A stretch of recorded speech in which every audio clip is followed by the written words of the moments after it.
সারাদিনের নিউজ বৃত্তান্তে আপনাদের স্বাগত। আপনাদের সঙ্গে আমি দেবলীনা। চোখ রাখবো আজকের সারাদিনের বিশেষ বিশেষ খবরগুলিতে।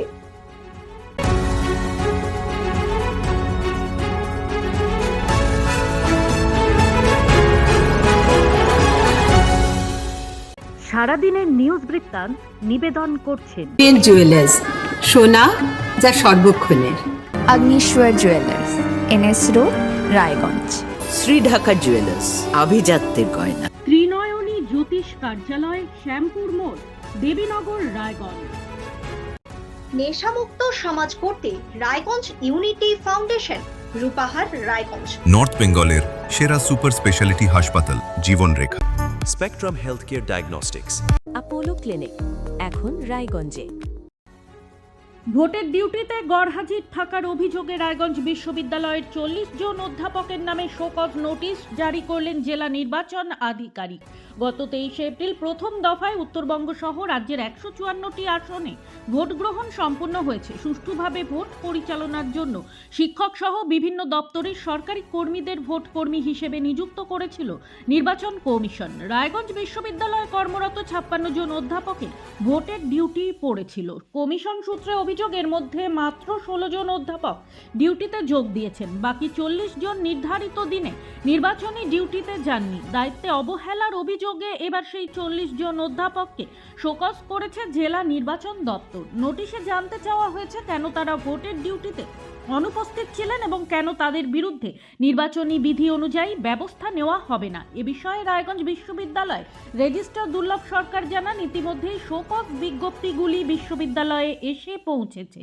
তিনি আশা প্রকাশ করেন যে সংশ্লিষ্ট অধ্যাপকেরা তাদের নিজ নিজ কারণ দেখিয়ে নির্বাচন কমিশনের কাছে জবাব দেবেন। নির্বাচনী দায়িত্ব পালনে গাফিলতির ক্ষেত্রে কমিশন বরাবরই কঠোর অবস্থান নেয়। এই ঘটনার পরবর্তী পদক্ষেপ কী হয় সেদিকেই তাকিয়ে শিক্ষামহল।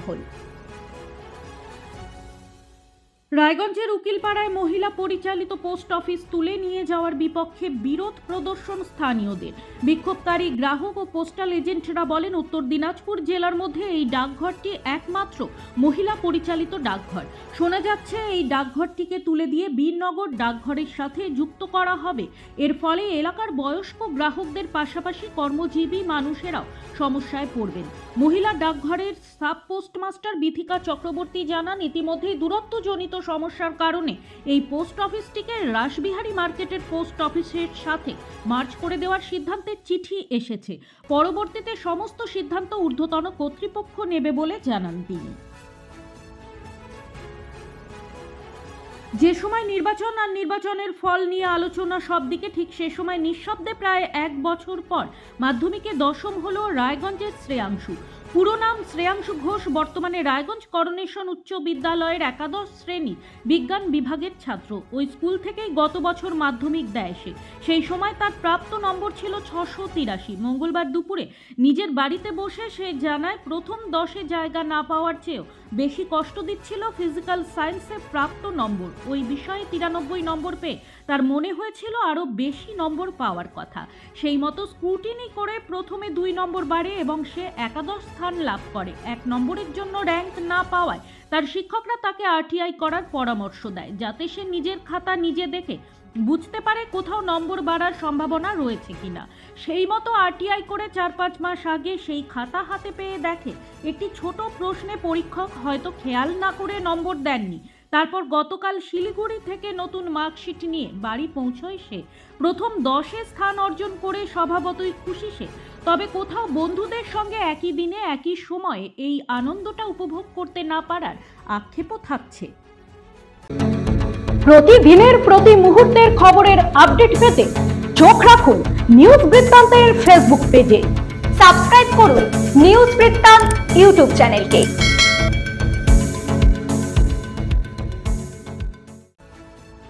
উত্তর দিনাজপুর জেলার গোয়ালপুকুর বিধানসভা কেন্দ্রের ভোট গণনার আগে শান্তি বজায় রাখতে আয়োজিত হলো সর্বদলীয় বৈঠক। বৈঠকে উপস্থিত ছিলেন বিভিন্ন রাজনৈতিক দলের প্রতিনিধিরা। আইন শৃঙ্খলা রক্ষায় কেন্দ্রীয় বাহিনীর ভূমিকা নিয়ে গুরুত্বপূর্ণ নির্দেশ দেন এনটি ভুটিয়া। তিনি স্পষ্টভাবে জানান, কোনো পরিস্থিতিতেই অযথা বল প্রয়োগ বা লাঠিচার্জ করা যাবে না। শান্তিপূর্ণ পরিবেশ বজায় রেখে গণনা প্রক্রিয়া সম্পন্ন করার উপর জোর দেওয়া হয় বৈঠকে। 29 এপ্রিল রাজ্য জুড়ে দ্বিতীয় দফার ভোট গ্রহণ। তার আগে 28 তারিখ সকাল থেকে ভোট কর্মীদের তৎপরতা তুঙ্গে লর্ড সিনহা রোডের Sakhawat memorial government girls high school DCRC centre থেকে ভবানীপুর বিধানসভা কেন্দ্রে ইভিএম মেশিন ডিস্ট্রিবিউট করা হয়। সকাল থেকে ভোট কর্মীরা এসে পৌঁছান। লাইন দিয়ে দাঁড়িয়ে ভোট সামগ্রী ও সরঞ্জাম নিয়ে পৌঁছে গেলেন নিজ নিজ বুথ কেন্দ্রে। মোট 27টি কাউন্টার মারফত দেওয়া হয় ভোট সামগ্রী এবং ইভিএম মেশিন। ভবানীপুরের মোট 267টি বুথের ভোট সামগ্রী বিতরণ করা হয় এই ডিসিআরসি কেন্দ্র থেকে। প্রথম দফায় ভোট শেষ হওয়ার পর থেকেই সবার নজর স্ট্রং রুমগুলির নিরাপত্তার ওপর। অথচ সেখানে বড়সড় চক্রান্তের গন্ধ পাচ্ছেন তৃণমূল কংগ্রেসের প্রার্থী। তাদের অভিযোগ, স্ট্রং রুমগুলিতে সিসিটিভির মনিটর মাঝে মধ্যেই বন্ধ হয়ে যাচ্ছে। কমিশনের আধিকারিকরা একে টেকনিক্যাল এরর বলে দাবি করলেও এই ঘটনা উদ্দেশ্য প্রণোদিত বলে অভিযোগ উঠেছে।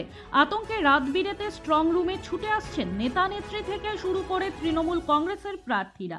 জলপাইগুড়ি গভর্নমেন্ট ইঞ্জিনিয়ারিং কলেজ চত্বরে থাকা উত্তরবঙ্গ বিশ্ববিদ্যালয়ের জলপাইগুড়ি ক্যাম্পাসে জেলার 5টি বিধানসভার স্ট্রং রুম করা হয়েছে। জলপাইগুড়ি সদর, রাজগঞ্জ, ধূপগুড়ি, ময়নাগুড়ি ও ডাবগ্রাম ফুলবাড়ি বিধানসভা কেন্দ্রের স্ট্রং রুম ওই একটি জায়গায়, যেখানে সযত্নে গচ্ছিত রয়েছে জনতার রায়। তবে সেই স্ট্রং রুমের নিরাপত্তা সুরক্ষিত করতে যে সিসিটিভি বসানো আছে তার মনিটরে মাঝে মধ্যেই সিগন্যাল চলে যাচ্ছে বলে খবর। এদিন স্ট্রং রুমের ভেতরে পর্যবেক্ষণে থাকা সিসিটিভি ক্যামেরা প্রায় 5 মিনিট 33 সেকেন্ড ধরে বন্ধ থাকায় চাঞ্চল্যের সৃষ্টি হয় এলাকায়। এই নিয়ে সরব হয়েছেন তৃণমূল কংগ্রেসের নেতা ও প্রার্থীরা। সারাদিনের নিউজ বৃত্তান্ত আজ এই পর্যন্তই। সঙ্গে থাকুন, দেখতে থাকুন, চোখ রাখুন নিউজ বৃত্তান্তে। নিউজ বৃত্তান্ত, হলুদ নয়, স্বচ্ছ।